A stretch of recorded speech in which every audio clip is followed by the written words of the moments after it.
I've got some fig cuttings in here that I put in yesterday. I'd saved them for, I don't know, about a month or so in the refrigerator crisper until I got enough to pot up, and I kind of wanted to do them at the same time. So I've got the dates on here, the 23rd of December, except for 3 of them, which I did early because I'm planning on using them as a rootstock possibly. 23 December here. So I'm going to show you a peek what they look like in here. And they're just sticks and dirt. That's all they are. And after a short period of time, I would say a couple, 3 weeks, they start getting leaves like that one there. And the next thing I'm going to show you is what they look like when they're ready to be potted up for their final home before they get planted in the spring. So this is my grow room, and it's my work table here inside the grow room, and I spend all winter long in and out of here many times a day. I've got several different projects going on. In this particular case, it's getting figs ready for the orchard. I'm expanding my orchard and including figs in it, several different varieties, and I'm also doing a lot of breeding work and that sort of thing. So this is what they look like now after a couple months or so, and I'm going to just show you real quick potting them up. This is a 32 cell, and what I have to look for, they no longer need the humidity dome, and what I have to look for now is to see if there's roots growing out of the bottom, like here. If there's roots growing out of the bottom, that's an indicator, a strong indicator, that it's got lots of roots in there. Leaves are also another one. This particular one is called Negra de Agde. This particular cultivar is what it is, or variety. So let me get, I'm gonna pot that one up and maybe another one for you. So the first thing I need to do is mark the container, and what I use is just painter's tape with a Sharpie, because it's a lot more inexpensive than the labels. I determined I was going to do that after I did these labels, so the newer ones don't have labels. So anyway, I'm going to write on here Negra de Agde, or however you want to pronounce it.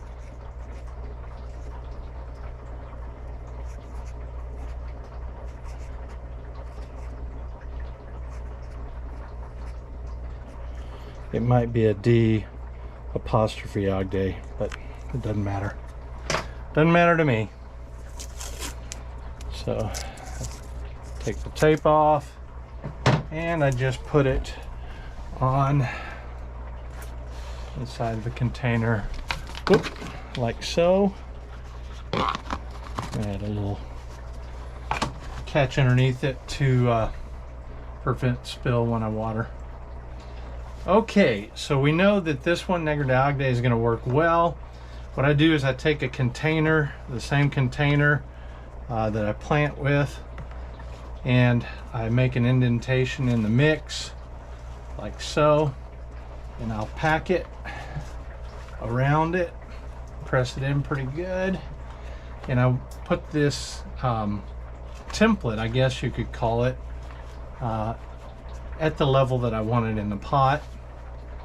Then it's packed around, so now I can pull it out, and I've got an indentation here that this will go into. Now I've yet to pull one out of this type of container in the past, so hopefully this goes well. I'll do it in front of you.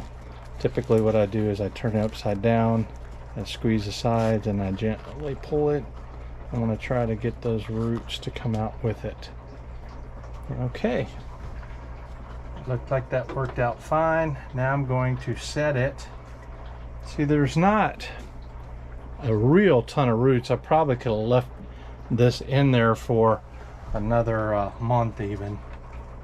So I'm going to press this in here slightly. I'm going to take extra mix, and I'm going to fill it around. Now this mix It can be any good mix, but I sterilized it, I microwaved it in the microwave 3-minute intervals for 9 minutes total, in a little creamer container, just like this one here, with the lid on it obviously, and 3-minute intervals 3 times for 9 minutes total. It came out steaming, and what that does is it makes sure that the soil doesn't have any bacteria or fungus gnats, which is a huge problem when you're growing indoors during the winter. Struggling with it. I struggle with it every year. Okay, so that was a pretty gentle process. She's done, except I'm going to water it in. Now this is a master blend formula, standard master blend tomato and vegetable formula that I use on everything, and it really does a great job of feeding the plants. I'm not going organic at any point in a grow environment, like inside this grow room or anywhere else. That's going to happen outside after it's potted up or placed in the ground, whichever the case may be. So that's it for this one. I'll set that aside, and I'll do one more just to show you what it looks like, and I'll go ahead and stick this extra tag in there as well. Let me touch the back of the screen so you can see, so I can see that you can see. All right, it's another one. I'll take the container, we'll put it about the level it needs to go. I'll pack it in around so it retains the shape. And in this particular case, I'm going to add some more because it's a little lower than I'd like.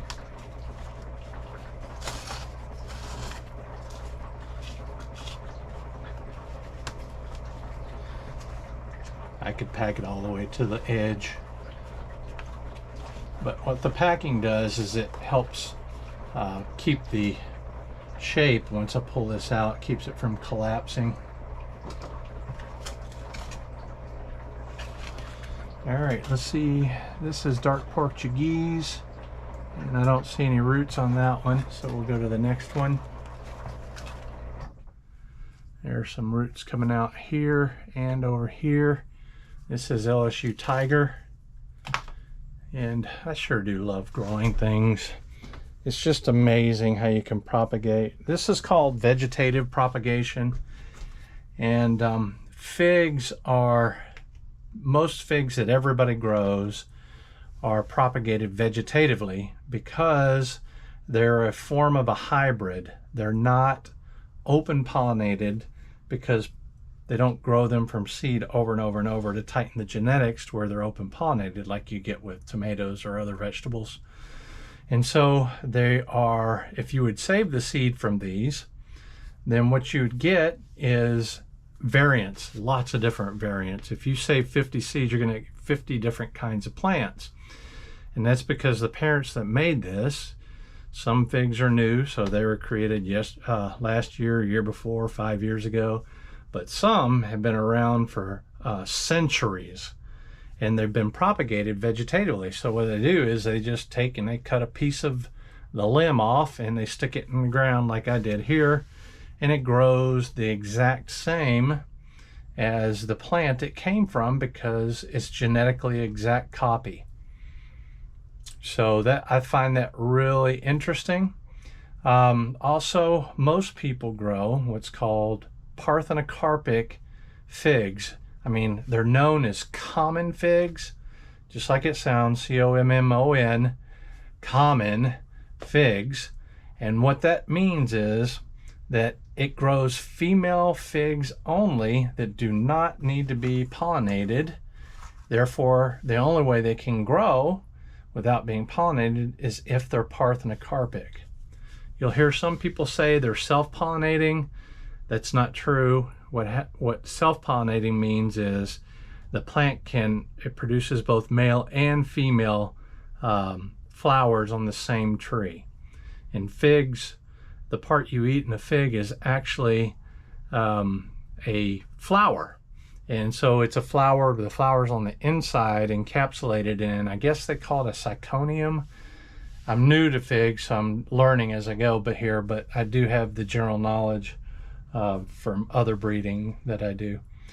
And so the flower's on the inside of the fig, and when you open it up and you look at that big beautiful color on the inside that tastes so good, you're eating the fig and the thing that surrounds the figs. And figs can only be pollinated, as far as I know, by one exact very, very tiny wasp. And it is only found in California in the United States and the Mediterranean area overseas. And so that's not the majority of people. They're grown all over the United States because they are common and they're parthenocarpic. They're not self-fertile because common figs, almost all common figs, if not all, they don't produce male flowers at all. So getting back to this, I got off on a little bit of a tangent, but it's good stuff to know. All right, so I'm going to pull this here, and I'm going to attempt to keep all those beautiful roots. And again, this tells me something too, that I don't have to, when I get this kind of growth, I don't have to take them for another month or more, which is helpful because I'd rather they have more established roots than what I'm messing with, because the younger they are, the more delicate they are. Now they root more or less pretty easily as a whole, but a lot of people get frustrated with it because they can be temperamental, especially certain varieties. So I know I had a real hard time getting Black Madeira, which is a notoriously difficult fig, to root and grow very aggressively. So this year I'm going to graft it onto aggressive rootstock. Anyway, the reason why I'm growing Black Madeira is because it is considered the king of figs, OSU Tiger. Most people believe that is the best tasting fig. Everybody has their own opinion, of course, but the majority of people claim that Black Madeira is the king of figs. It's just not a very good produce. Well, it produces okay, but they're real late in the season. They ripen like in October and some places November. So a lot of people can't ripen them, and they don't grow very fast. And so they're kind of a pain in the ass to grow, but man, they are worth it. So that is number 2. I'll do one more for you. One more. I got 3. I was probably going to do 3 anyway, depending on how long it went. So, I hear the garbage man outside. It's Christmas Eve, by the way, and I wanted to tell everybody Merry Christmas tomorrow. I'm not sure if this is going to go up today or tomorrow or even the day after, but Merry Christmas. I hope you had a wonderful Christmas with lots of loved ones, lots of wonderful presents. Everybody is so happy. It's a joyful time of year, and it's an expensive time of year for us parents and grandparents, especially grandparents. There's so many grandchildren. Anyway, I guess that's my fault, but mine and my wife's fault. But they sure are a joy. They sure are a joy for a couple hours, and then Mama and Daddy take them home. Take them home, because I'm not used to it. But anyway, it's so wonderful to see those eyes when they get those plastic toys and lighted up gifts of whatever flavor. All right, so that's the 3rd fig. This one, oh, I haven't taken it out yet, duh. I was looking for the label. Okay, let's see what this one is here. They're kind of overlapping, so I have to be careful. This one is Black Bethlehem. I'm gonna try to get it out. Yeah, Black Bethlehem's got roots in it too. I have to keep standing up because I want you to see it up nice and close here. And this is what it looks like. They're not real dark green yet because I'm not feeding it the nutrients to them heavily. So I'll take the label out and we'll put it in here. And again, I'll squeeze it here in front of you. Come on, baby. Okay. I dare not turn it over until I get it near the hole, because these little pieces here, it doesn't have roots all throughout, so the structure of the pot shape is weak. So I'm going to take it here and I'm going to turn it over. See, it kind of fell apart a little bit, but I think it'll be okay. I'm going to take here, I'm going to put some mix around it real fast, because this one's going to go into a bit more shock because part of the root ball fell off a little bit. We'll take the label, put it back in, and we'll give her some water. So yeah, Happy New Year as well. Merry Christmas and Happy New Year. Don't get too drunk on Christmas Eve, you young people and you adventurous older people. Be really careful on the highway, because if you're not drunk, someone else is going to be. I promise you, there will always be drunk drivers on major holidays. 4th of July, Christmas, New Year's Eve, especially New Year's Eve and 4th of July, and various other ones. So there you go. I did 3 of them. This is Brent, you guys. I'll do more on figs. I've got another YouTube channel called Brent's Figs.